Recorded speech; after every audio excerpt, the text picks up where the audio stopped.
Welcome to Luca and Miguel. Enjoy the video. You start by exposing the peeling edge and removing any loose paper. Do this gently so you don't damage the wall. Once done, clean the substrate with a damp sponge to remove dust and old paste. Let it dry completely so adhesive bonds. Now mix or select a quality wallpaper adhesive and have a roller, seam tool, and a small brush ready.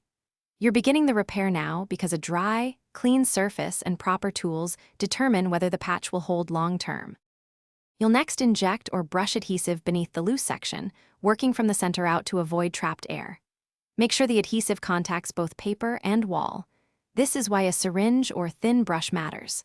Once you have good coverage, press the wallpaper to the wall and smooth firmly with a seam roller, moving toward the edges to expel air and excess glue.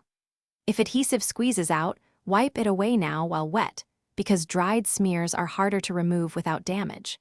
You finish by trimming any ragged edges with a sharp blade and aligning the pattern precisely. Do small cuts rather than big rips.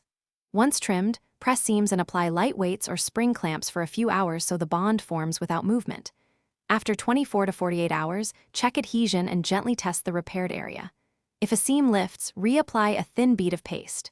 Troubleshooting tip: if bubbling recurs, the substrate was damp or adhesive wrong, remove, dry fully, and reattach. Thanks for watching and please subscribe.